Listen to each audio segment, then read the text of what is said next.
मुस्तफा का घराना सलामत रहे मुस्तफा। तो सही हर जवान की ख्वाहिश ये है आंखें नशीली हो और शराबी हो, चेहरा देखो तो देखते रह जाओ। तुमने हर हुस्न औरत में देखा क्या दिखवाने से पहले जब तेरी माँ ढूंढने गई थी रिश्ता, तब तूने ये तो कह दिया था उसके होठ ऐसे हो, उसके रुखसार ऐसे हो, उसकी पेशानी ऐसी हो, उसका कदोकामत ऐसा हो, वो चलती हो तो यूं लगती हो, बोलती हो तो यूं लगे। मुझे बता तो सही दिल पे हाथ रख के, क्या तूने एक बार भी ये कहा एमा लड़की देखने जा रही है जहाँ पेशानी का हुस्न देखे नजर जमा के देखना उसकी पेशानी पे सजदे का निशान है कि नहीं। जब तू बात करे तो उसके मुंह को जहां चलता हुआ देखे उसकी मुंह की महक को सूंघना। अगर वो बोले तो मुंह से कुरान की महक आती है कि नहीं, कुरान की तिलावत की महक आती है कि नहीं। अगर तू ये तलाश कराता दावे के साथ कहता हूँ गोद तेरी होती आने वाला सलाहुद्दीन अय्यूबी पैदा हो जाता, खालिद इब्ने वलीद पैदा हो जाता। बेशक सुभान अल्लाह माशाअल्लाह। तालीम को रोकने की अनथक कोशिशें की जा रही हैं।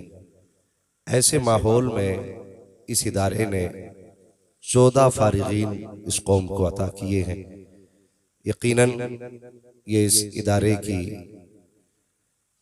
बड़ी कोशिश और काविश है जिसने ऐसे माहौल में भी 14 बच्चे जिस इदारे से फारिग हुए हैं। लेकिन साथ ही एक बात कहना चाहता हूँ, जहां मदारिस का मामला है हम गैरों से इतना परेशान नहीं जितना अपनों से परेशान है। ये कड़वी सच्चाई है और इस बात को सुने। इदारे ज्यादातर अगर इदारे या इदारे वाले परेशान हैं तो अपनों से परेशान है। जो देखने में और अंदर से दोनों तरह से मुखालिफ थे वो तो कुछ न कर सके, लेकिन जो जाहिर में टोपी वाले थे, कुर्ते वाले थे, उन्होंने ही आकर के इदारों की टांगे खींचना शुरू कर दी। बड़े अफसोस के साथ इस तरह की बातें कही जाती हैं कि जब लॉकडाउन था कुछ इदारों में चोरी छुपके कुछ मेहनती असातिज़ा कुछ बच्चों को छुप के कुरान पढ़ाया करते थे, तो हमारी ही बस्ती के लोग जो गोश्त खाने के नाम के मुसलमान हैं, सिर्फ थानों में 500 रुपए पे बिक जाने वाले लोग फोन उठाते और फोन करके कहते हैं साहिब ये मदरसा अभी तक बंद नहीं हुआ। हमारे नाम की हया नहीं रही, हमें शर्म तक नहीं आई। जिन इदारों को हमें खून दे के चलाना चाहिए था हम फोन करके बंद करने पे लगे हुए हैं। एक बात सहन नशीन कर लें, आज जो सरों पे दाढ़ी ये सरों पे टोपियां सलामत है ना, ये इन इदारे वालों की देन। बेशक बेशक। आज जो चेहरों पे दाढ़ियां हैं ये मदरसों की देन है। अगर ये इदारे ना होते तो सही से तुझे कलमा तक याद नहीं होता। इतनी कुर्बानियां और इतनी मुसीबतें बर्दाश्त करने के बाद ये इदारे हमारे तुम्हारे घर के अंदर कुरान के कारी दे रहे हैं, हाफिज दे रहे हैं, उसके बावजूद भी हम इन इदारों के पीछे पड़े रहते हैं। हमें अपने आप को बदलना होगा। आज इदारों से जाके पूछो तुम्हारा हाल क्या है, तो सच्ची बात तो ये इदारे यही कहेंगे कि मेरे ही घर की हवा ने बुझा दिया मुझको। ये इनकी अपनी कहानी है। ये खुद बताएंगे मैं वो चिराग था जो आंधियों में जलता रहा, क्या बात है, वाह। मेरे ही घर की हवा ने बुझा दिया है मुझे। हमारे अपने ही इदारों के पीछे पड़े हैं। आज क्या हमारी जिम्मेदारी नहीं इदारों के साथ कांधे से कांधा लगा के खड़े होने की? क्या ये हमारी जिम्मेदारी नहीं इन उलमा इकराम के बाजू से बाजू मिला के खड़े होने की? अगर आज कोई तालिब इल्म किसी राह से गुजरता है तो हमारी कौम उसे बड़ी हिकारत की निगाह से देखती है, बड़ी हिकारत की निगाह से। हमने इनका मैयार कहां रखा? क्या स्टेटस हमने इनका रखा है? कभी सोचा हमने? हमें ये मदरसे वाले या तो अब्बा के तीजे में याद आते या अब्बा के 40वें में याद आते। इसके अलावा हमें कुरान वाले याद नहीं आए। क्यों? इन तीजे 40वें में भी इसलिए याद आते हैं कि इन्हें खिलाने से सवाब मिलता है। यही वजह है ना, यही सोच के तीजे 40वें में खिलाया जाता है। लेकिन मुझे बता, तेरे घर पे सिर्फ तीजे में खाना बनता है, सिर्फ 40वें में खाना बनता है? जब तेरे बेटे का वलीमा होता है तब कुरान वाले कहां चले जाते हैं? जब तुम्हारे घर में बारातें आती हैं तब हमें कुरान वाले याद क्यों नहीं आते? अगर कोई बहुत अच्छा आदमी इन कुरान वालों की दावत कर दे तो फिर खाने को नहीं पूछा जाता। टेबलें लगी, अच्छे अच्छे लोग खा के चले गए, फिर पूछा जाता मदरसे वाले नहीं आए, तो सर पे हाथ मार के कहता यार भूल गया था। तुझे सब याद रहे, ये मदरसे वाले याद नहीं रहे? तो कितने लोग शर्म ये कह के मिटाते हैं कि मदरसे वाले कम से कम कह दिया था तो आ जाते, हमने कह तो दिया था, तुमने इन्हें पहचाना नहीं। ये इतनी गैरतदार कौम है, ये फाके से तो मर सकती है, बिन बुलाए तेरे दस्तरखान पे नहीं जा। बेशक बेशक बेशक, वाह वाह। हमने इन्हें जाना ही नहीं। आज अगर कोई आलिम, किसी मदरसे का जिम्मेदार अगर किसी मार्केट से निकले तो लोग यूं चेहरे फेर लेते, आ रहा है चंदा लेने के लिए, चंदा देना ना पड़ जाए। ये मिजाज है हमारे, हम ये सोच के चेहरे फेर लेते हैं कि हमें कहीं इसको चंदा ना देना पड़ जाए। और कितने अमीरों की कहानी सुनोगे, कितने अमीर तो अगर कोई मदरसे का मोहतमिम या प्रिंसिपल फोन करके कहे कि आपके जिम्मे मदरसे की इतने हजार की रसीद थी, तो वो कहता ठीक है जी, मेरे पास 4 गरीब आए थे उन्हें दे दिया था, 3 यतीम आए थे उन्हें दे दिया था, लेकिन जब आपका फोन आया है तो ठीक है आपका भी इंतजाम करेंगे, आ जाना 2-3 दिन के बाद मेरी दुकान पर। तुझे शर्म नहीं आती? तू किसे दुकान पे आने का वक्त दे रहा है? तूने इसकी अजमत को जाना नहीं है। तेरी औकात क्या है? अगर तेरे पास वो दौलत आई है जो आज तक किसी की नहीं हुई है, तू इसके नशे में आकर के एक आलिम को वक्त दे रहा है। नहीं, इसकी शान ये नहीं थी कि तू इसे वक्त देता, बल्कि इसकी शान तो ये थी अगर आलिम का फोन आया था तो कहता हजरत माजरत चाहता हूँ, वक्त आखिर हो गई है, वक्त आप दीजिए, जब आप कहेंगे सर के बल चल के आऊंगा। बात यह नहीं है कि आपने याद किया है, बात यह है कि मदीने वाले मुस्तफा ने इंतखाब किया है। सुभान अल्लाह सुभान अल्लाह, बहुत खूब बहुत खूब। क्या कहते हैं? हया करो, कम से कम इल्म वालों की इज्जत करो, इल्म वालों की कदर करो। और यार किस दौलत का नशा, किस दौलत का नशा है? हमने बड़े बड़े दौलत वालों को आईसीयू में ऐसे बेबस पड़े देखा है कि उनके बदन के कपड़े संवारने के लिए दूसरे खड़े होते हैं। किस चीज का घमंड है? मुझे बता तो सही, अगर तू अरबपति या खरबपति है, मरेगा तो क्या लेकर के जाएगा? और सबसे पहले तो ये सोच, ये दौलत तू लाया कहां से है? पहला सवाल ये, तू लाया कहां से? किसी का दिल तोड़ के तो नहीं लाया, किसी का कलेजा निचोड़ के तो नहीं लाया, कहीं किसी का हक मार के तो नहीं लाया। आज बड़ी आसानी से चुपके से गुनाह कर जाते हैं हम, और एहसास गुनाह तक नहीं होता।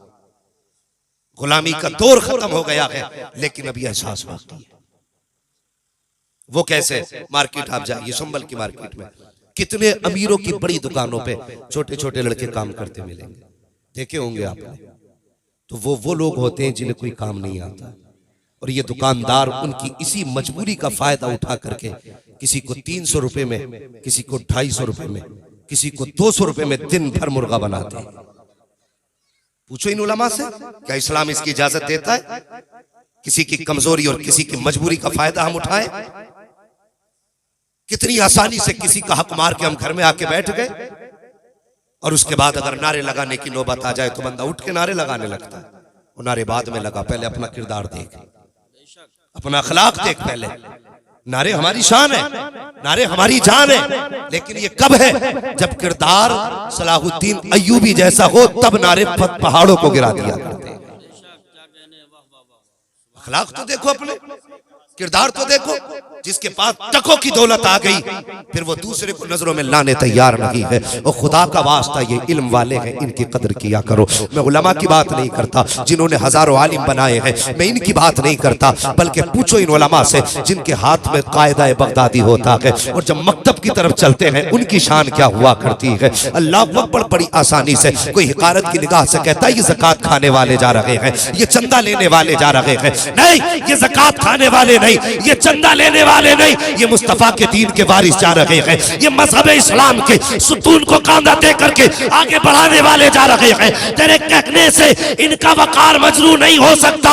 खुदा की कसम, इज्जत तो तब पता चलेगी जब रब फरमाएगा जाओ फरिश्तों मैदान क़यामत में चले जाओ, जितने कुरान वाले हैं सबका हाथ पकड़ के ले आओ।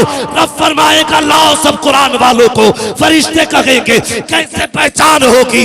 रब फरमाएगा जिसके मुंह से मुझको अंबर की खुशबू आती होगी वही कुरान का कारी होगा। नारे तकबीर, नारे रिसालत, नारे गौसियत, मशरके आला हजरत, फैज़ाने आला हजरत, फैज़ाने अजमलुल उलमा, फैज़ाने सदरुल अफाजिल, फैज़ाने औलियाए किराम, जश्न दस्तारबंदी। सुभान अल्लाह, सुभान अल्लाह। हमें कौन सा नशा है, किस अकड़ में है? पूछो इन उलमा से। मैंने इन उलमा से सुना, बुजुर्गों से सुना। अल्लाह अकबर। फरमाते हैं जिस कब्रिस्तान में कुरान वाला दफन होता है तो 10 कब्रें सरहाने की तरफ, 10 कब्रें पैताने की तरफ, 10 कब्रें दानी जानी, 10 कब्रें बाई जानी। अल्लाह उसकी कब्र की बरकत से 40 कब्रों का अजाब हटा देता है। सुभान अल्लाह। 40 कब्रों का अजाब। आज हमने क्या कीमत लगाई कुरान वालों की? हमने MBBS को तरजीह दी। मैं तालीम का मुखालिफ नहीं, हमें MBBS भी बनना होगा। इसकी कमी से बड़े नुकसान हैं, मगर सब कुछ बनो, कुरान के कारी पहले बनो, कुरान के कारी पहले बनो। हमने अक्सर जो लोग दौलत के घमंड में रहते, नशे में चूर रहते, क्या कितने मीठे अंदाज से हम जलील करते हैं कुरान वालों को। सोचा कभी शादी ब्याह के टेबल लगे हो तो जाके देखना, अगर इत्तेफाक से कोई पढ़ने वाला बच्चा निकल जाए ना स्टैंडर्ड टेबलों की तरफ से, तो कहते बेटे उधर नहीं, तुम्हारे खाने का इंतजाम उधर है। इधर कौन खाएगा? इधर VIP लोग बैठे, इधर VIP लोग बैठे। तेरी नजर में VIP कौन है?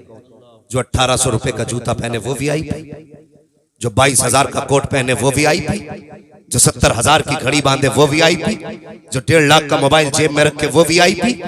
हम भी खड़े हो गए, दिखा तो सही कौन सा VIP आने वाला है। एक तरफ कुरान वालों को दाएं हटाया गया, बेटे तुम्हारी जगह नहीं, वहां बैठ के खाओ, यहाँ पे कुछ VIP आने वाले हैं। तुम्हारे VIP कौन थे? जब नजर जमा के देखा गया तो कोई कोट वाला था, कोई पैंट वाला था, एक की सूरत ऐसी ना थी जिसकी शक्ल मेरे मुस्तफा की मोहब्बत में सजी हो, किसी का लिबास ऐसा ना था जिसको देख करके मुस्तफा का लिबास याद आए। और तुमने उनको VIP कहा कि जिनके बदन पे कोट पैंट था। आ कुरान से पूछ VIP कौन है तो कुरान बताएगा। खुदा की कसम, VIP वो नहीं जिसके पैर में 18,000 का जूता है। VIP वो होता है अगर एक पैर में जूता हो, बदन पे फटा लिबास हो और मुस्तफा कहते बिलाल काबे की छत पे चढ़, तो पैर देखने वाले आदत का अंदाजा न लगाए, मुस्तफा का फरमान देखने वाले ऐलान कर दे VIP वो नहीं जिसका लिबास आला है, बल्कि VIP वो है जो मुस्तफा जाने रहमत वाला। सुभान अल्लाह, सुभान अल्लाह, माशाअल्लाह, बहुत खूब, बहुत खूब। आज बदल दिया। जिंदाबाद, जिंदाबाद। तुमने VIP किसे कहा? जिसे पेशाब करने का सलीका नहीं आता तुमने उसे VIP कहा। VIP वो नहीं, VIP वो है जो मुस्तफा के जितने ज्यादा करीब है। सबसे बड़ा VIP वो है। सुभान अल्लाह, सुभान। यही वजह है कि बरकतें नहीं होती है। कह रहा कि 8 क्विंटल गोश्त मंगाया था, हजरत सब खत्म हो गया। 8 क्विंटल मंगाया था, सब खत्म हो गया। वो खत्म क्यों हुआ? कभी सोचा? इसलिए कि पहले नंबर तूने उनको दिया जिन्हें सही से कलमा तक याद ना था, जिन्हें सही से कलमा तक याद ना था। उन्हें कोट के बटन के डिजाइन और कीमतें तो मालूम थी, लेकिन मुस्तफा का दिया हुआ तोहफा याद नहीं था। वो आके बैठे, अजी अब बैठने का तो दौर ही खत्म हो गया। कितना दौर बदला है, हमने कितनी तरक्की की है। पहले दौर ऐसा था कि खाने वाले बैठते थे, खिलाने वाले घूमते थे। आज इतनी तरक्की हुई है कि खाने वाले घूम रहे हैं, खिलाने वाले बैठे। हाँ, वो अंधेरा की भला था कि कदम राह पे थे, रोशनी लाई है मंजिल से बहुत दूर हमें। वो अल्लाह के बंदे, ये गलत तरीके हैं और कितने रस्म रिवाज चलने लगे, अजीब हालात है। आज बेटियां मैरिज हाल से रुखसत की जा रही है और इसे लोग फख्र समझते। मैरिज हाल से बेटियों को रुखसत करना ये फख्र की बात नहीं, ये शर्म की बात है। शर्म की बात है बेटियों को मैरिज हाल से रुखसत करना। आप कहेंगे अजीब मौलवी है, पैसा हमारा लग रहा है, 10 लाख में हम मैरिज हाल कर रहे हैं और परेशानी इसे हो रही है। सुन जरा ये दामन अपने गिरबान में झांक। मैंने क्यों कहा बेटियों को अल्लाह तौफीक दे तो अपनी चौखट से रुखसत करना, घर के दरवाजे से रुखसत करना अपने। ये जरूरी नहीं तेरा मकान कच्चा है देखने वाले क्या कहेंगे, फर्क इससे नहीं पड़ता। सुने, तुमने मैरिज हाल में बुकिंग की, कितनी शादियों में अल्लामा तौसीफ साहब जाना होता है। हजरत जी हालात ये है, अगर एक शरीफ आदमी आज मैरिज हाल में खाना चला जाए तो भूखा लौट आता है। अल्लाह तौफीक दे सब सही हो जाए, आमीन।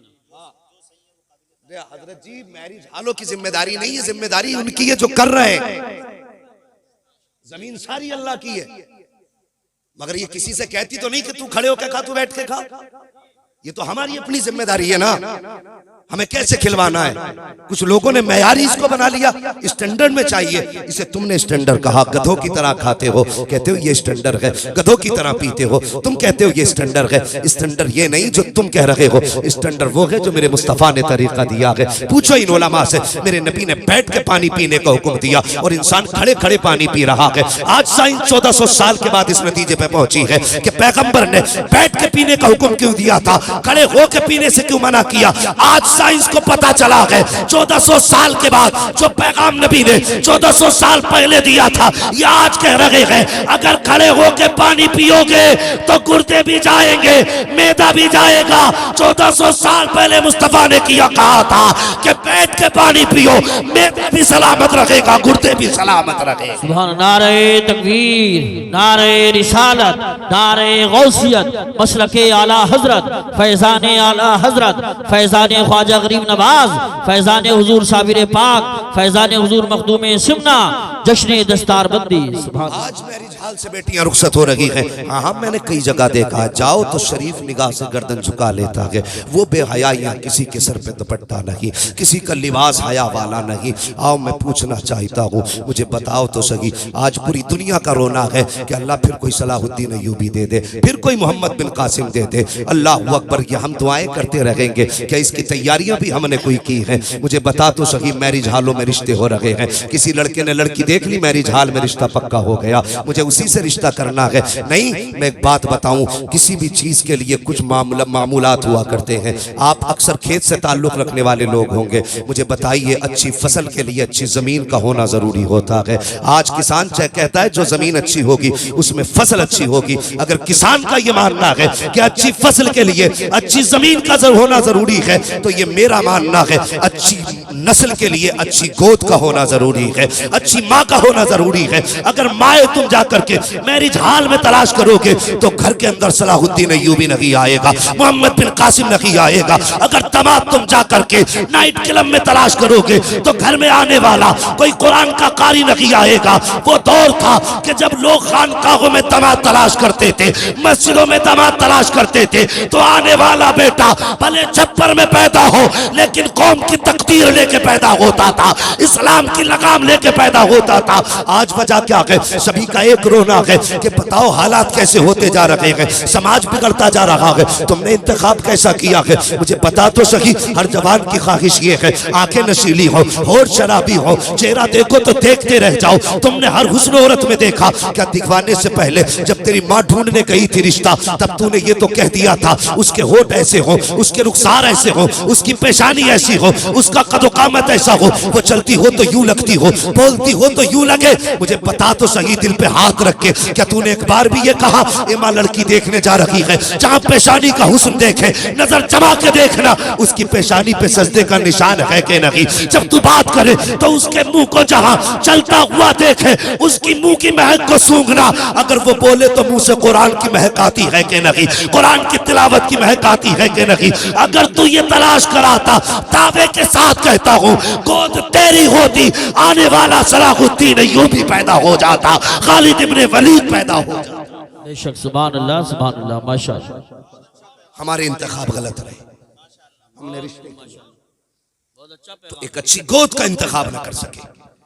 जब अच्छी गोद नहीं होगी तो समझो अच्छी नस्ल भी नहीं हो सकती, अच्छी नस्ल भी नहीं हो सकती है। अच्छी नस्ल के लिए अच्छी गोद का होना जरूरी है। जवानों, जिंदगी कट जाएगी, काली के संग भी कट जाएगी, गोरी के संग भी कट जाएगी, कट तो सभी की जानी है। अगर चाहते हो तुम्हारे बाद तुम्हारी नस्लों में तुम्हें इज्जत से याद किया जाए तो अपने जिंदगी के लिए अच्छी गोद का इंतखाब करो, अपने बच्चों के लिए अच्छी माँ का इंतखाब करो। माएँ अच्छी होंगी तो बेटे खुद ब खुद अच्छे होंगे, औलाद नेक होगी। बदले अपने तरीके। मैं अर्ज कर रहा था, आज अमीरों के क्या कहने, हया आती है कितने मैरिज हालों में जाओ तो किसी के सर पे दुपट्टे नहीं, और उसके बाद हमारी कौम रो रही है, हमें क्या हो गया है, हमें कोई बचाने क्यों नहीं आ रहा है, हमें कोई बचाने क्यों नहीं। क्या सिर्फ अब शोर मचाने से कुछ हो सकता है? शोर मचाने से कुछ हो सकता है? जाके देखो मैरिज हालों में जहां शादियां होती है पहले कैमरे वाला खड़ा कर दिया जाता है, सबसे पहले कैमरे वाला। बीवी किसी और की देखना पहले शोहर को चाहिए, पहले कैमरे वाला देख रहा है। चारों तरफ से कैमरे घुमा घुमा के वीडियो बनाई जा रही है, और इस बेहयाई को नस्लों के लिए बचा के रखा जाता है कि अपने बच्चों को दिखाएंगे। ये बेबरकतियां, मुझे बताओ, जब बेटी मैरिज हाल से रुखसत होती है कितने गैर महरम वहां पे खड़े होते हैं, कितने लोगों की निगाहें उसके लिबास पे पड़ती होंगी, कितने लोगों की निगाहें बेपर्दा औरतों पे पड़ती होंगी, कितने गुनाह होते होंगे। अगर यही बेटी घर के अंदर से रुखसत होती तो खुदा की कसम, जब ये घर से रुखसत होती दीवार इसके लिए दुआ करती, छत इसके लिए दुआ करती, जमीन इसके लिए दुआ करती। और क्यों ना करती, जमीन ने इसे सजदे करते देखा था, छत ने इसे रातों में उठ के सहरी खाते हुए देखा था, दीवारों को इसको कुरान पढ़ना याद है, घर के एक एक कोने को इसके लिए रातों को उठ के वुजू करके ठंडी रातों में कुरान का पढ़ना याद है। खुदा की कसम, ये घर से जब इज्जत के साथ रुखसत होके जाती, हर चीज की दुआ इसके साथ होती, ये तेरे घर में दुल्हन बन के जाती, खुदा की रहमतें दामन में साथ लेके जाती। सुभान अल्लाह। लेकिन मिजाज ही बदल गए, मैरिज हालों में रिश्ते खुदा रहा, बदले तरीके और अपने उसूल बदले। अमीरों, दौलत का सही इस्तेमाल करो, सही इस्तेमाल दौलत का करो, और किसी की कीमत उसका बदन देख के ना लगा, उसका लिबास देख के कीमत ना लगा। कोई ऐसा भी होगा जो फटे कपड़ों में रहता हो लेकिन रिश्ता मुस्तफा से बड़ा करीबी हो, भी तो हो सकता है ना। किसी के पैर में टूटी जूती हो लेकिन जब रात को उठता हो तो उसकी सदाओं के जवाब में आसमानों से इजाबत की सदाएं आती हैं। बेशक बेशक। किसके राज कौन जाने, बंदों के राज अल्लाह ही जानता है। खुदा राह तरीके अपने बदलें और अपने पैसों को सही जगह पे खर्च करें। एक तरीका हमने देखा है, हमारा उसूल देखिए, जन्नत में जाना चाहता है हर बंदा, हर शख्स चाहता है ना जन्नत में जाए। जितने लोग चाहते हैं जरा बताते हाथ उठा के, कितने लोग जाना चाहते हैं? माशाअल्लाह सभी जाना चाहते हैं। अल्लाह सलामत रखे और आज की रात के सदके में अल्लाह सबको जन्नत अता फरमा, आमीन, सबको जन्नत अता फरमा दे। मैं एक बात कहता हूं अक्सर, जिसके पास करोड़ों लाखों रुपया है मगर अगर वो उसने बेटे को डॉक्टर भी बनाया, इंजीनियर भी बनाया, मास्टर भी बनाया, कलेक्टर भी बनाया, अगर कुरान का कारी ना बनाया तो मैं कहता हूं बड़ी बेबसी की मौत मरा है वो, बड़ी बेबसी की मौत मरा है वो शख्स। उसकी वजह देखे, जिंदगी के आखिरी लम्हात में हर इंसान चाहता है कि रूह सुकून से निकल जाए। बेशक हर इंसान चाहता है कि आसानी के साथ मरे, लेकिन हमने बेटों को कारी नहीं बनाया। जब सांस अटकती है ना तो कोई गिलास लेके भाग रहा है, हाफिज जी से पानी पड़वा लो। कोई हाफिज जी को तलाश करने जा रहा है कि चलो अब्बा की तबीयत ठीक नहीं है, चल के यासीन पढ़ दो। अल्लाह अकबर। अगर हाफिज ना मने, ना मिले और पानी ना मिल सके, कितनी बेबसी की मौत इंसान मरेगा। मुझे बताओ तो सही, मैंने पहले बात कही थी, हमने अमीरों को आईसीयू में ऐसे हाल में पड़ा देखा है कि कोई पानी पिलाने तक नसीब नहीं होता है। और खुदा के वास्ते अपनी आखिरत का इंतजाम जीते जी कर जाओ, अपनी जिंदगी में आखिरत का इंतजाम कर जाओ। आज 40वां हो तो इतने लंबे लंबे थाल सजाए सजाए जाते हैं। जब पूछा जाए ये किस लिए, तो कहता है ये सब अब्बा को पसंद था, पान भी अब्बा को पसंद था, मीठा भी अब्बा को पसंद था, ये सब्जी अब्बा के पसंद की थी, सारी चीजें 40वें में लगाई जा रही है। मुझे बता तो सही, मरने के बाद इतना ख्याल बाप की फिक्र का, क्या जिंदगी में भी उनका ख्याल इतना किया हमने? कभी ख्याल आया मेरे बाप को कौन सा फल पसंद है? कभी याद आई मेरी माँ को कौन सी चीज ज्यादा पसंद थी? मरने के बाद इसलिए तबाक सजाए जाते हैं ताकि ये समाज देख ले इसे बाप से कितना प्यार है। उनके जीते जी हम कुछ ना कर सके, उनके मरने के बाद तबाक सजाए जा रहे हैं। अल्लाह अकबर। उससे पहले एक बात क्या की जाती है, इधर इंतकाल होता है, हमारी कौम भी बड़ी सीधी कौम है, जिधर एक चलता उधर को सब चल दिया करते हैं, भेड़ की चाल चला करते हैं। बाप का इंतकाल होता है तो मिजाज हमारे मुआशरे का, सबसे पहले गए मस्जिद से पेटी उठा, दुकान से पेटी उठाई पारों की, मस्जिद में ला के रख दी। किस लिए? ताकि लोग इसे पढ़ें, अब्बा की रूह को सवाब मिले। कभी मस्जिदों में जाके देखा करो कितनी पेटियां रखी हुई हैं, रख के उन पे गर्द चढ़ रही है, आज कोई उन पारों की गर्द साफ करने वाला नहीं है। कितनी पेटियां रख के जंगालूद हो गई हैं, कोई आज उन पेटियों को खोलने वाला नहीं है। हमारी मस्जिदों के अंदर पेटियों के तो ढेर लगे हैं, लेकिन कोई कुरान पढ़ने वाला नहीं है। ओ खुदा के बंदे, अगर जन्नत में जाना चाहता है, बाप को बख्शवाना चाहता है, तो सबसे पहला काम तो ये कर, अगर घर में बाप का जनाजा पड़ा है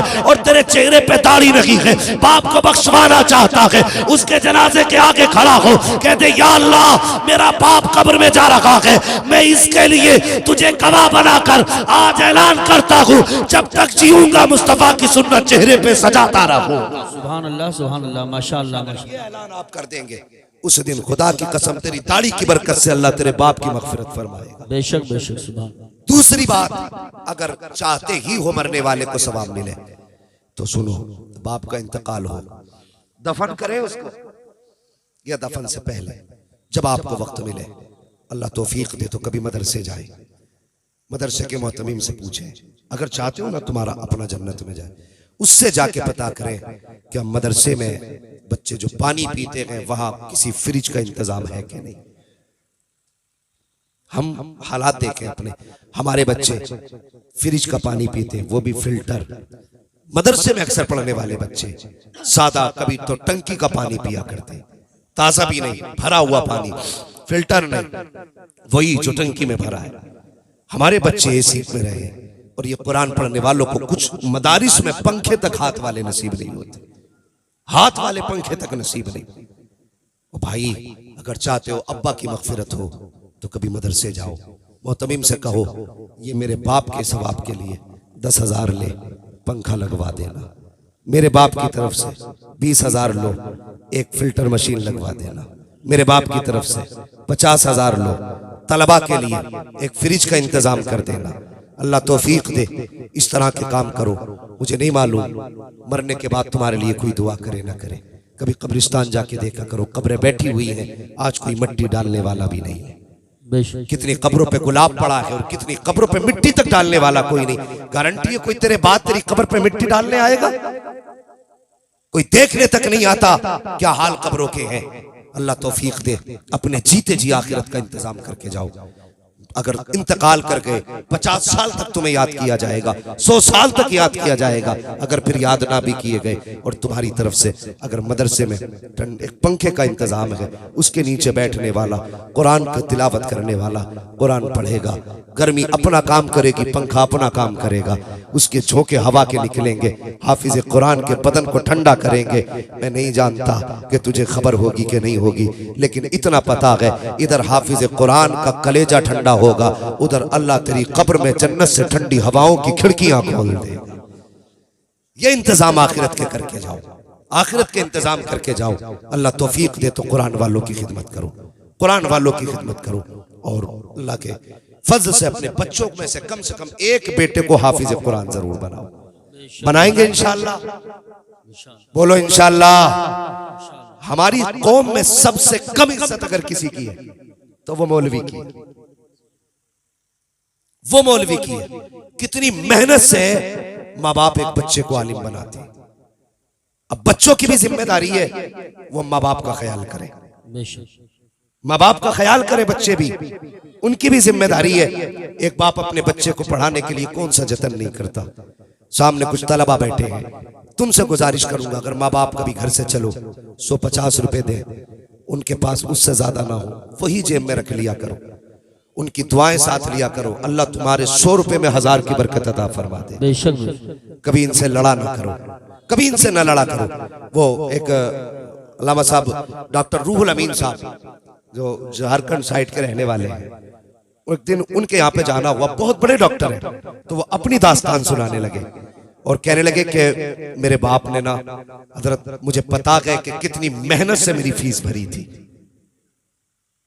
कह रहे कि 250 रुपए फीस थी मेरी उस वक्त की। मेरे बाप ने मुझे नहीं पता कहां से उधार लेकर के आए थे और मैंने कहा था अब्बा मुझे पढ़ना है। उन्होंने 250 रुपए ला करके मेरी फीस भरी और ये कहते कहते वो रोने लग गए। कहने लगे मेरे बाप ने मेरी फीस की खातिर कितने दिन फाके से काटे ये मैं जानता हूं। कह रहे गुर्बत का दौर था जब बाप ने मुझे पढ़ाया, आज खुदा ने मुझे दौलत दी है, आज मैं डॉक्टर हूं, आज मेरे पास पैसे का ठिकाना नहीं, लेकिन आज उस पैसे को इस्तेमाल करने वाला बाप नहीं है, तो मुझे ये दौलत भी अच्छी नहीं लगती है। जवानों, अगर माँ बाप तुम्हें पढ़ाने में अपना वक्त खर्च करते हैं तो तुम्हारी जिम्मेदारी है माँ बाप की खिदमत करो। आज ये जिंदा है, इनकी कदर कर लो। बड़ी मेहनत से माँ बाप पढ़ाया करते हैं और कभी जाकर के चौराहों पे देखो, गर्मी में पसीना साफ करते तुम्हें बाप मिलेंगे, सर्दी में बगल में हाथ दिए खड़े कहीं मंडी में बाप मिलेंगे। और यार कभी कभी सर्दियों में हम रातों रात चलने वाले लोग हैं, रात के आधे हिस्से में हमने बापों को साइकिलों पे सफर करते देखा है। जिस मौसम में हम गाड़ी के शीशे खोल के नहीं चल सकते, हमने बापों को साइकिल चलाते देखा है। कभी उनसे पूछो राह रोक करके, बता तो सही इतनी सर्दी में क्यों इस रोड पे आके खड़ा हो गया है, क्या वजह है, क्या तुझे जिंदगी प्यारी नहीं है? वो कहेगा जिंदगी तो प्यारी है, लेकिन बेटे के स्कूल की फीस भरनी है, बेटे के मदरसे की फीस भरनी है, बेटे को स्कूल का ड्रेस लेके देना है, स्कूल का बस्ता लेके देना है। और तेरी तालीम की खातिर बाप ने कौन सी खाक ना छानी, तेरे लिए क्या क्या बाप ने ना किया। आज तेरी जेब पे कलम लग गया तो तू ही सब कुछ हो गया, बाप कुछ ना बना। ओ खुदा के वास्ते, अगर दुनिया और आखिरत में भलाई चाहते हो तो बाप की इज्जत कर लो। अगर बाप राजी हो गया तो खुदा की कसम मुस्तफा भी राजी हो जाएंगे, खुद खुदा भी राजी हो जाए। नारे तकबीर, नारे रिसालत, नारे गौसियत, मसलके आला हजरत फैजानी महरेरा मुक़द्दसा, फैजानी अजमलुल उलमा, उलमा अहले सुन्नत। सुभान अल्लाह अकबर। लोग कहते थे कि आज 3 बेटों से एक बाप नहीं पलता, एक बाप 3 बेटे पाल देता है, 7 बेटे पाल देता है, 8 बेटे पाल देता है। अल्लाह अकबर। ये कौन सा दर्द है इनके सीने में? आओ तुम्हें मुस्तफा के मदीने लेके चलो, खैरियतें चलेंगे इंशाअल्लाह। जरा कह दे या रसूल अल्लाह। मैं बस कुछ समझाना चाहता हूँ, वाकया सुनाना मकसूद नहीं है, अंदाज़े बयां मेरा बहुत शौक नहीं है, शायद कि उतर जाए तेरे दिल में मेरी बात। हजरत अली की चौखट है, सैयदा तैयबा ताहिरा हजरत फातिमा ज़हरा है। सुबह का वक्त है, उठी, घर के काम में मसरूफ हो गई, घर के काम में सफाई की, सारा काम किया, कपड़े धुल रही थी। अचानक हजरत अली आ गए। हजरत अली रज़ी अल्लाह तआला अन्हु आए, कहने लगे फातिमा, लगता है आज मेरी फातिमा की तबीयत ठीक हो गई है। क्या बात, आज अपने हाथ से सैयदा काम कर रही है? हजरत फातिमा ने कहा अली मैंने सारा काम कर दिया, कपड़े भी सारे धुल दिए, बस आपका अमामा रह गया है, अगर हो सके तो ये अमामा भी दे दे, मैं इसको अपने हाथ से धुल दूं। हजरत अली ने वो अमामा शरीफ भी उतार के दे दिया, अमामा शरीफ दिया। हजरत फातिमा ने अमामा शरीफ भी धुला और धुलने के बाद शहजादों को लिया और गुस्ल देने लगी। गुस्ल देने के बाद जब कपड़े पहनाने की बारी आई ना, तो बाल सवारते हुए रोने लगी, माथी आंख में आंसू आ गए। हजरत अली कहने लगे फातिमा खैर तो है? क्या बात, आज बच्चों को नहलाते हुए आंख में आंसू? सैयदा फातिमा कहने लगी अली आज एक ख्याल ने रुला दिया। कौन सा ख्याल? फरमाने लगी आज मुझे ख्याल आया, कल खुदा जाने मेरे बेटों का कोई चेहरा धुलेगा कि नहीं धुलेगा, कल अल्लाह जाने मेरे बेटे के बाल सवारने कोई आएगा कि नहीं आएगा। हजरत फातिमा ज़हरा ने जब इतनी बात कही, हजरत अली की आंख में आंसू आ गए। फातिमा ये ना कहो, ऐसी बातें क्यों कर रही हो? हजरत फातिमा कहती है अली मेरा दुनिया से जाने का वक्त करीब आ गया है। ये कैसे कह दिया? कहने लगी तहज्जुद की नमाज पढ़ के मुसल्ले पे फज्र के इंतजार में बैठी थी, आंख लगी ख्वाब में मुस्तफ़ा आए थे, फरमाने लगे फातिमा बहुत दिन हो गए, जुदाई तुम्हारी बर्दाश्त नहीं होती, आओ अब तुम अपने बाबा के पास आ जाओ। अल्लाह अकबर इतना कहा, हजरत अली की आंख में आंसू, शहजादों को तैयार किया। फरमाने लगे शहजादों जाओ मुस्तफ़ा के मज़ार पे मेरा सलाम पेश करके आओ। अल्लाह अकबर, शहजादों को भेजा। उसके बाद सैयदा फातिमा ज़हरा ने हजरत अली का हाथ पकड़ा, पकड़ के कहने लगी अली कुछ बात करनी है, मेरे पास वक्त बहुत कम है, क्या आप थोड़ा वक्त देंगे? हजरत अली ने फरमाया फातिमा कहो क्या कहना चाहती हो। आपने हजरत अली का हाथ पकड़ा, कमरे में गई, हजरत अली को बैठाया, खुद भी बैठी और उसके बाद नबी के शहजादी हजरत फातिमा ज़हरा ने अपना दामन फैलाया, फैला के कहती अली आज फातिमा कुछ मांगना चाहती है। ए फातिमा मांगो, क्या मांगना चाहती है? अल्लाह अकबर। हजरत फातिमा कहती है अली अगर जिंदगी में कोई खता हो गई हो तो माफ कर देना। अल्लाह अकबर। ये बात किसने कही थी? खातून जन्नत ने ये बात कही, सैयदुल अंबिया की शहजादी ने ये बात कही है। उसने कही जिसको मुस्तफा ने फरमाया मेरी फातिमा मलकाए जन्नत है, वो फातिमा कहती है ए अली कोई खता हो गई हो तो माफ कर दिया जाए। हजरत अली की आंख में आंसू है, फरमाते फातिमा किस खता की बात करती हो? पूरी जिंदगी सब्र के सांचे में गुजार दी, कौन सी खता की बात कर रही हो? हजरत फातिमा कहती है ए अली हो सकता है तुमने मुझे कपड़े धोने का हुक्म दिया हो और उस हुक्म की तामील में मुझसे शायद ताखीर हो गई हो, इसलिए अली वो माफ कर दिया जाए। अगर कभी खाना बनाने का हुक्म दिया हो उसमें ताखीर हो गई हो, अली माफ कर दिया जाए। हजरत अली कहते हैं ए फातिमा मुझे अच्छी तरह याद है तुमने अपनी जिंदगी मेरे साथ इस सब्र से गुजारी कि कभी एक लुकमे का सवाल नहीं किया, तुमने पैबंद के कपड़े तो पहने लेकिन कभी लिबास का सवाल नहीं किया। ए फातिमा सारी जिंदगी मुझे तुमसे कोई शिकायत नहीं हुई है, लेकिन फातिमा मैं भी कुछ कहना चाहता हूँ। कहो अली क्या कहना चाहते हो? कहा ए फातिमा अगर कयामत के दिन मुस्तफा के साथ खड़ी हो तो कहीं मेरी शिकायत मत कर देना,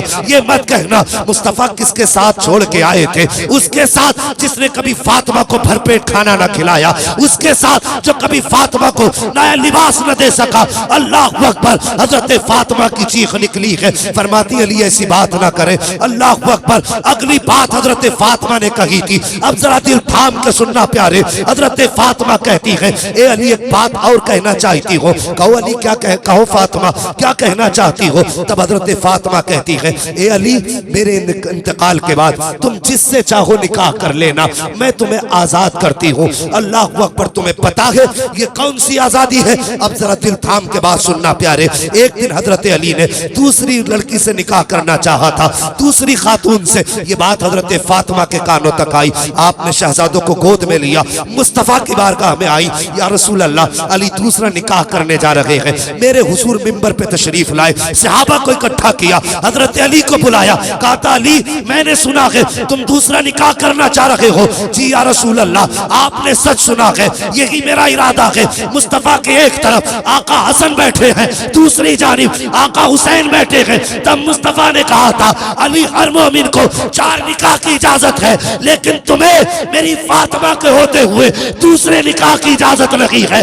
मैं तुम्हें इजाजत नहीं देता कि मेरी फातिमा के होते हुए तुम किसी दूसरे निकाह का इंतखाब करो। अल्लाह अकबर। आज हजरत फातिमा कहती है ए अली मेरे इंतकाल के बाद तुम्हें इजाजत है तुम जिससे चाहो निकाह करना, लेकिन जो अगली बात कही है वो कलेजा चीर देती है भाई। हजरत फातिमा ने कहा था ए अली जिससे चाहो निकाह करना, लेकिन याद रखना महीने में कम से कम 2 दिन मेरे बच्चों को दे दिया करना, 2 दिन मेरे बच्चों को दे दिया करना। फातिमा कहना क्या चाहती हो? ए अली मेरे बात बच्चे तनहा हो जाएंगे, हो सकता है तुम अज़दवाजी जिंदगी में मसरूफ हो जाओ और मेरे बच्चों को मेरी याद सताती रखे, इसलिए फातिमा ये चाहती है कि मेरे इंतकाल के बाद अगर 28 दिन तुम अपनी बीवी के साथ गुजारो तो 2 दिन मेरे बच्चों के साथ गुजार लिया करना, हसनैन करीमैन के साथ गुजार लिया करना। अल्लाह अकबर। ये माँ हुआ करती है साहिब जिसको आखिरी लम्हात में भी बच्चों की फिक्र सताया करती है। और एक बात हजरत फातिमा ने हजरत अली से कही थी, ए अली एक बात और कहना चाहती हूँ। कहो फातिमा क्या बात है? फरमाते अली मेरे इंतकाल के बाद कभी दिन के उजाले में घर में कदम न रखना। हजरत अली कहते फातिमा आंगन मेरा घर मेरा, चौखट मेरी दर मेरा, मैं दिन के उजाले में क्यों नहीं आ सकता? तब हजरत फातिमा ने कहा था ए अली घर भी आपका है, चौखट और जागीर भी आपकी है, लेकिन बात यह है अगर दिन के उजाले में आप घर में आते हो तो आपकी जो शहजादी है ज़ैनब वो इतनी हया किया करती है कि मेरी कमर के पीछे छुप के खड़ी हो जाया करती है। वो इतनी हया वाली है कि तुम्हारे सामने आने से शर्माया करती कहती है, ए अली, अगर मेरे इंतकाल के बाद तुम दिन के उजाले में घर में आओगे तो फिर मेरी बेटी किसके पीछे छुपेगी? अगर सामने आ गई वो तो हया से पानी पानी हो जाएगी। अल्लाह अकबर। ये राज तब खुला जब हजरत अली बिस्तरे मर्ग पर थे। तब आपने कहा था, ज़ैनब, आज तक मैंने कभी तेरा चेहरा नहीं नजर भर के नहीं देखा, एक बार जरा चेहरा तो दिखा। हजरत ज़ैनब सामने आई थी, आपने चेहरे से दुपट्टा हटाया, हजरत अली की चीख निकली। फरमाया था, ज़ैनब, आज बात समझ में आ गई है कि तू इतनी हया वाली क्यों है। शहजादों से कहा था, ए शहजादों, अगर तुम्हारा जी चाहे कि तुम खातून जन्नत का चेहरा देखो तो जिसने ज़ैनब का चेहरा देख लिया उसने खातून जन्नत फातिमा ज़हरा का चेहरा देख लिया। सुभान अल्लाह, सुभान अल्लाह अल्लाह। अकबर। ये माँ होती का दिन के उजाले में नहीं आना। अभी ये बातें चल ही रही, शहजादे हुजूर के रोजे पे थे तो एक नूरानी चेहरा सामने आया।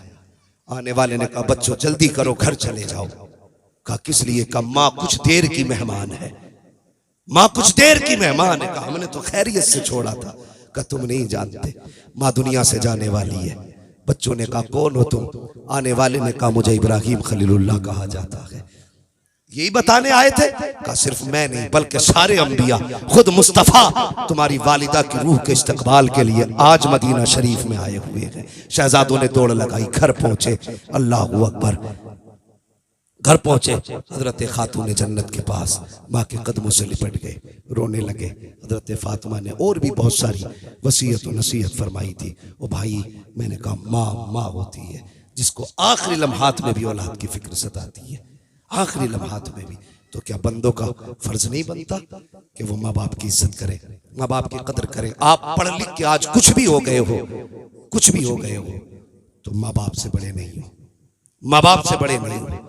मुनव्वर राना ने कहा था, बुलंदियों का बड़े से बड़ा निशान छुआ, उठाया गोद में माँ ने तब आसमान छुआ। बेशक बेशक। हाँ, खुदारा अगर माँ बाप है तो इज्जत करो, इनकी कदर करो। परदेश में जिंदगी गुजार रहे हैं, कभी माँ बाप की याद नहीं आती। कितनी आसानी से क्या में पूछा जाए, घर कब गए थे? आते बाहर से फोन, हजरत 6 साल हो गए सऊदी में रहते रहते। भाई कितना कमाते हो? का 50,000 रुपए महीना। घर कब जाते हो? 6 साल हो गए। माँ बाप है कहाँ? हाँ है। तो मैंने कभी याद नहीं आती? का याद तो आती है ना। फिर मैंने कहा घर भी चले जाया करो। कहा हजरत कोई फिक्र नहीं, माँ बाप नो टेंशन रह रहे हैं, हम 15,000 20,000 उन्हें अपने अलग से खर्च के लिए देते। ओ भाई, माँ बाप तेरे 15,000 के भूखे नहीं होते, वो तेरे प्यार के भूखे होते हैं। 15,000 न दे, 6 महीने में आके एक बार माँ से गले लग जा, बाप के सीने से लग जा। आज लोगों को देख रहे हो ना, किसी को कोई मर्ज, किसी को कोई मर्ज, किसी को इंसुलिन लग रही है, किसी का शुगर बढ़ रहा है, कि ब्लड प्रेशर का कोई मरीज है। ये बीमारियां क्यों इतनी आई? वजह यह है हमने माँ बाप के सीने से लगना छोड़ दिया है, हमने माँ बाप के सीने से लगना छोड़ दिया है। भाई आज भी अगर बेटा बाप के सीने से लगने लगे ना, खुदा की कसम वो मरने को मर तो सकता है लेकिन कभी हार्ट की प्रॉब्लम उसे नहीं। बेशक बेशक। तो बाप के सीने से लगा करो। कितने दिन हो जाते हैं हमें साथ खाना खाए हुए माँ बाप के, जमाने जमाने गुजर जाते हैं। कभी अल्लाह तौफीक दे, महीने 6 महीने में कभी माँ बाप के साथ खाना भी खा लिया करो, कभी इनके साथ बैठ कर 2 मिनट बातें भी कर लिया करो। कोशिश करो हम अपने माँ बाप की इज्जत करें, माँ बाप की इज्जत करें। तो मैं अर्ज कर रहा था, कुरान पढ़ने वालों से, स्कूल पढ़ने वालों से माँ बाप की मेहनतों की फिक्र करना। इन्होंने बड़ी मेहनत से पढ़ाया है, बहुत मेहनत से, किस तरह से अपना पेट काट काट के तुम्हारे मदरसों की और स्कूलों की फीस भरी है। हाँ, बड़ी मेहनत से तुम्हें इस लायक बनाया है कि तुम्हारी जेब पे कलम लग सके। आज कलम लगा है ना, इसका इस्तेमाल माँ बाप पे ना करना, इसका इस्तेमाल कभी अपनों पे ना करना। अपनों की दुआएं हैं जिसने तुम्हें इस मकाम तक पहुंचाया है, जिसने इस मकाम तक पहुंचाया है। खुदारा हम भी अगर चाहते हैं अच्छी नस्ल पैदा हो तो हम अच्छी गोदों का इंतखाब करें, अच्छी गोदों का इंतखाब करें। माँ अगर नेक होगी तभी बेटा साबिर पाक पैदा होगा, माँ अगर नेक होगी तभी बेटा अहमद रजा पैदा होगा। कोशिश ये करें, जिस तरह से अच्छी फसल के लिए अच्छी जमीन का होना जरूरी है, उसी तरह से अच्छी नस्ल के लिए अच्छी माँ का होना जरूरी है। लेकिन अलमिया है, आज शरीफों की शराफत दागदार कर दी जाती है, अमीरों के ऐब पे भी पैसा पर्दा डाल देता है, और फिर उसके बाद हम गीत गाते फिरते हैं, हमें तो ऐसा इतना जहेज मिला, इतना सामान मिला। और जहेज तू भी खरीद सकता है, लेकिन शरीफ औरत तुझे खरीदे से नहीं मिल सकती है। शरीफ औरत खरीदने से नहीं मिल सकती, वो नसीब ही से मिला करती है। तो कोशिश ये करें, निकाह से पहले पढ़ी लिखी नेक लड़की का इंतखाब करें। और ये जरूरी नहीं है सिर्फ बेटों को पढ़ाएं, बल्कि बेटियों को भी पढ़ाइए। दीन की तालीम बेटियों को भी दें, पढ़ाएंगे इंशाअल्लाह बेटियों को भी। आज बेटियों को ये सोच के नजरअंदाज किया जाता है कि बेटी पराया धन है, पराया धन है बेटी। नहीं, पराया धन नहीं है। उसे हमने कितना अजनबी किया, कितना बेगाना किया। बाप ने ये सोच के नहीं पढ़ाया पराया धन है, ससुराल वाले कहने लगे ये तो पराए घर से आई है। उसे कोई अपनाता ही नहीं। किसी ने ये नहीं कहा ये हमारी है। घर वाले कहते रहे इसे पराए घर जाना है। वो चली गई तो वो कहते ये पराए घर से आई है। कब टूट जाए तो सीधी बात कि तेरे बाप ने थोड़ी ला के दिया था, तू यहाँ की थोड़ी, हमारा खून नहीं जो तुझे दर्द हो, तू तो पराए घर की है। हमने हमेशा उसे पराया किया नहीं, उसे अपना बनाओ। जहां बेटों की तालीम पे पैसे खर्च करते हो, वहां बेटियों की तालीम पे भी पैसे खर्च करो। बेटियों को भी पढ़ाइए, उनको भी इल्म के जेवर से नवाजिए। जब बेटियां पढ़ी लिखी होंगी, कुरान की कारी होंगी, खुदा की कसम कहने की जरूरत नहीं है, फजर की नमाज पढ़ेंगी। अगर पूरा घर सोता भी होगा, वो आने वाली तेरे घर को कुरान की खुशबू से मुअत्तर कर डालेगी। सुभान अल्लाह, कुरान की खुशबू से मुअत्तर करेगी। तो कोशिश ये करें बेटियों को भी पढ़ाएं और बेटों को भी पढ़ाएं। दीन की तालीम बेहद जरूरी है। जरूरी है अपने घरों में दीनी माहौल लाएं, तालीम को बहुत ज्यादा फरोग दें। इस वक्त जरूरत है कि हम आगे बढ़ें। मैं गुजारिश करूंगा अपने समाज से, खुदारा दुश्मन तो पीछे पड़े हैं, लेकिन कम से कम हम तो अपनी दुश्मनी खत्म करें। हम तो अपनी दुश्मनी खत्म करें। हम अपने आप को मदरसों से जोड़ें, तालीम से जोड़ें और आखिरत का भी इंतजाम करें, नस्लों का भी इंतजाम करें। बस मैंने जो गुफ्तगू की उसका पूरा मकसद यही था कि हम और आप दीन के करीब हों, उलमा की इज्जत करें, इनकी कदर करें। आपका बेटा अगर हाफिज होगा ना, मैं एक बात कह दूं, बात कड़वी है, माजरत के साथ अरबाब मिंबर से माफी के साथ एक बात कहना चाहता हूँ। आज बंदा मरता है ना तो कहता मेरी नमाज जनाजा अल्लामा तौसीफ साहब पढ़ाए, अल्लामा साहब पढ़ाए, हजरत काजी साहब पढ़ाए, मौलाना अबरार साहब पढ़ाए, कारी हाशिम साहब पढ़ाए। ये तमन्ना करते हैं कि बड़े अच्छे अच्छे लोग नमाज जनाजा पढ़ाए ताकि बख्शे जाए।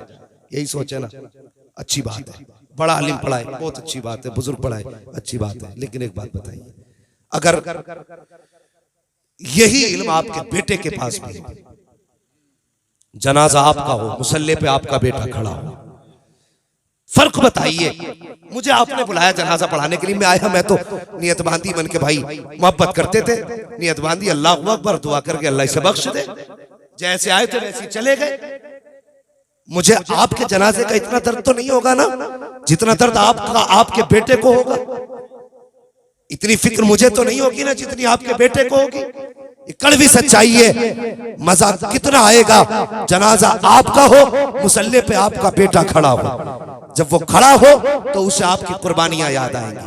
ये वो है जो कभी हाथ पकड़ के मदरसे लेके गया था, ये वो है जिसने उंगली पकड़ के कभी मुझे मदरसे पहुंचाया था, ये वो है जिसने कभी गरीबी के आलम में जेब से 10 रुपए निकाल के दे के कहा था बेटे अभी यही है रख ले। खुदा की कसम जब उसके ये इनामात बेटे को याद आएंगे, आंख में आंसू होंगे, और वो रब बड़ा करीम है।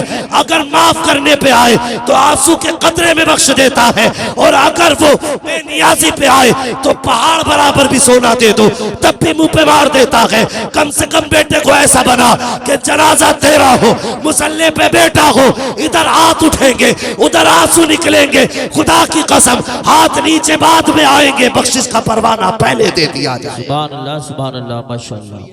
है अपने बेटों को इस लायक बना लो ताकि तुम्हारे जनाजे पढ़ा सके, जनाजे पढ़ा सके।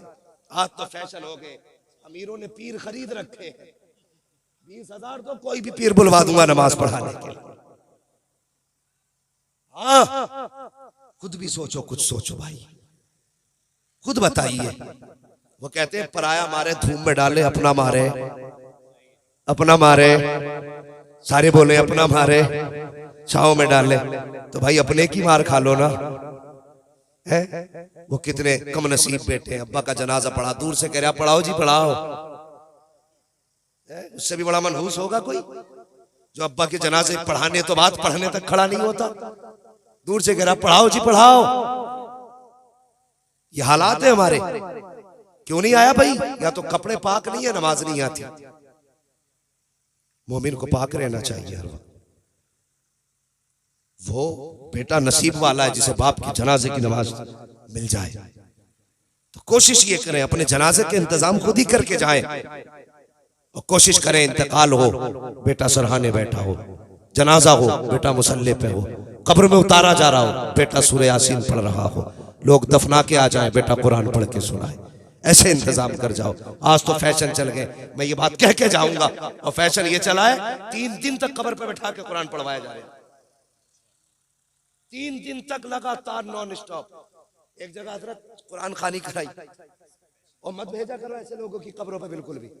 कुरान खानी कराई तो बच्चे ले गया मदरसे से, 4 बच्चे ले गया, और चारों भाइयों ने अपनी ड्यूटी लगा ली कि एक सोने आएगा तो एक कब्र पे उन बच्चों की रखवाली करेगा। तो 3 दिन लगातार कुरान पढ़वाया, आंखें सूज के लाल हो गई, सोने तक न दिया। जब पढ़ के निपटे तो 150 रुपए, और वो 70 रुपए मीटर का कपड़ा। तो शर्म कर। हाँ जायदाद तू खागा, हम थोड़ी खाएंगे तेरे अब्बा की। भाई अल्लामा तौसीफ साहब, बात ये नहीं है पढ़वाया किससे, बात ये कर क्या रहे हम। इतना जुल्म उन्हें सोने तक न दिया, तो इससे सवाब मिलेगा? किसी को तकलीफ देके आंखें सुर्ख करके इससे क्या मिल सकता है? अगर पढ़वा नहीं था तो वो रेस्ट कर लेते, दूसरे आ जाते, वो चले जाते, तीसरे आ जाते, वो आराम कर लेते। हद हो गई भाई, इंतहा कर दी। खुदारा किसी को दुख दे के सवाब नहीं मिलता, सुख दे के सवाब मिला करता है, सुख दे के सवाब मिलता है। तो ये किसी को तकलीफ देने से भी बचे, तकलीफ देने से भी बचे। वो बेहतर यह है खुद बाप की कब्र पे कुरान पढ़े। सबसे अच्छा तरीका है, नियत में खुलूस भी होगा, मोहब्बत भी होगी, प्यार भी होगा, बाप को सुकून भी मिलेगा बेटा कब्र पे आया हुआ। कई सारी चीजें हैं। बस लोगों दीन की तरफ आओ, मजहब इस्लाम के करीब हो जाओ, अपने आप को कुरान से जोड़ो, मदारिस से जोड़ो। जब सारी चीजें साथ छोड़ जाती हैं तब कुरान साथ देता है।